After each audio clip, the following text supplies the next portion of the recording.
Ever wondered what the rest of the world thought while America was tearing itself apart during the Civil War? You might think everyone was glued to the headlines, but the reality is a lot more complicated. And, honestly, way more interesting. Let's dive into how different countries reacted to America's biggest internal crisis. First off, you have to remember that in the 1860s, the United States wasn't the global superpower it is today. To the big players in Europe, America was still a bit of a backwater experiment. So, when the Civil War broke out, the initial reaction from across the Atlantic was kind of a shrug. It was seen as a minor squabble compared to the constant chess game of European politics. Sure, countries like Britain, France, and Prussia sent military observers, but they weren't exactly impressed. Early reports described the fighting as amateurish and sloppy, a far cry from the professional armies of Europe. Let's start with America's neighbors. To the south, Mexico was in no position to have an opinion. They had just finished their own brutal civil war, the Reform War, and were immediately plunged into another crisis when France invaded in 1862. They were far too busy fighting for their own survival to pay much attention to the conflict up north. To the north, in Canada, the situation was different. Public sentiment was strongly pro-Union. In fact, tens of thousands of Canadians crossed the border to volunteer and fight for the North. Despite this popular support, Canada couldn't officially do anything. At the time, its foreign policy was still controlled by Great Britain, which meant whatever London decided, Canada had to follow. And Britain's position? Well, that's where things get really messy. For Great Britain, the American Civil War was a massive headache. The British textile industry, the heart of their economy, was almost entirely dependent on cotton from the American South. When the Union blockaded southern ports, it created a cotton famine in Britain, causing widespread unemployment and economic distress. So, from a purely economic standpoint, supporting the Confederacy made a lot of sense. The Confederacy was desperately lobbying for British recognition, believing that if a major power like Britain backed them, it would be the key to victory. And Britain did help the Confederacy, just not openly. British shipyards built and sold several warships to the Confederates, most famously the CSS Alabama, which went on to wreak havoc on Union shipping. So why didn't Britain just go all in and formally recognize the Confederacy? Two big reasons.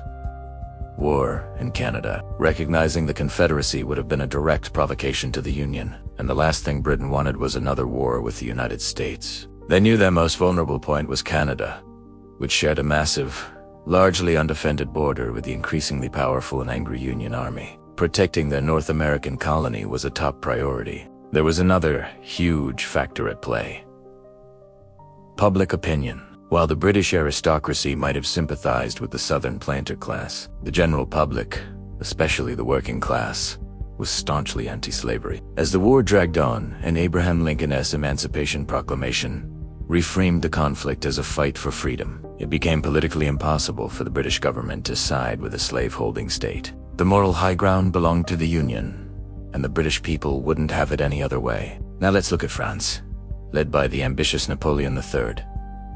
He saw on the American Civil War as a golden opportunity. With the US distracted, he thought he could re-establish a French empire in the Americas. This was his whole motivation for invading Mexico and installing a puppet emperor, Maximilian. He was very tempted to recognize the Confederacy, hoping a divided America would be too weak to enforce the Monroe Doctrine and kick him out of Mexico. He tried to convince Britain to join him in a joint recognition, but when the British said no, France wasn't willing to risk a war with the Union all by itself. So, Napoleon III held back, waiting for a Confederate victory that never came. What about the rising power of Prussia, the state that would soon unify Germany? Their chancellor, Otto von Bismarck, was a master of realpolitik, always calculating what was best for Prussia. In this case, supporting the Union was a no-brainer. Much of the German-speaking world, including many German immigrants in the US, was strongly pro-Union and anti-slavery. By backing the Union,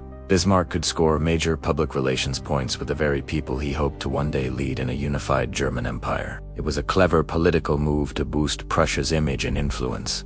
But the Union's most surprising and outspoken ally was the Russian Empire. Yes, autocratic Tsarist.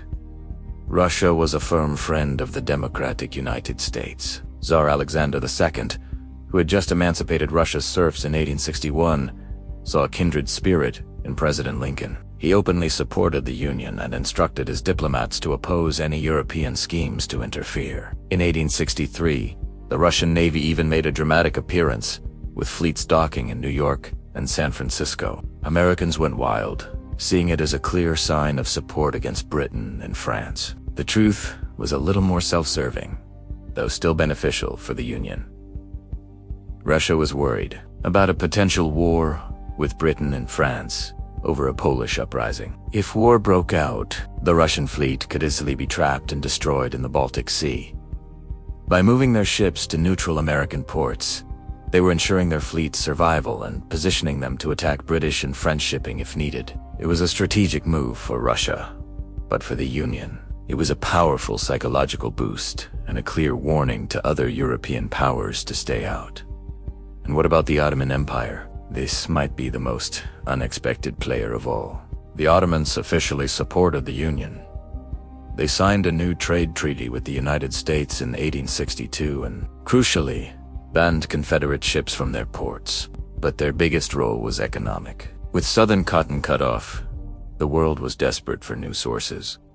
And the Ottoman province of Egypt stepped up in a huge way. Egyptian cotton production exploded, and for a few years, it became the second largest cotton supplier to Europe, right after India. This brought an enormous amount of wealth into the region, even if it caused its own set of long-term problems. For the Ottomans, the American Civil War was a massive business opportunity. So, when you pull it all together, the world's reaction to the American Civil War wasn't a single story. It was a complex web of self-interest, political calculation, economic opportunism, and moral conviction. For most nations, the primary question wasn't who is right, but what's in it for us. Britain was torn between its economic need for cotton and its political fear of war.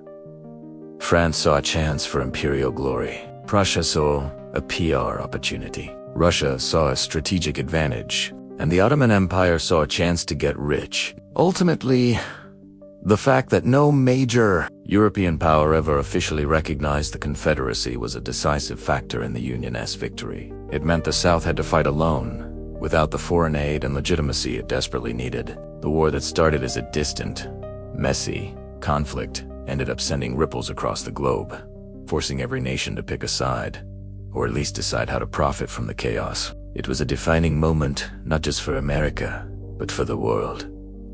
Thanks for watching. If you found this interesting, be sure to like this video and subscribe to the channel for more deep dives into history. See you next time.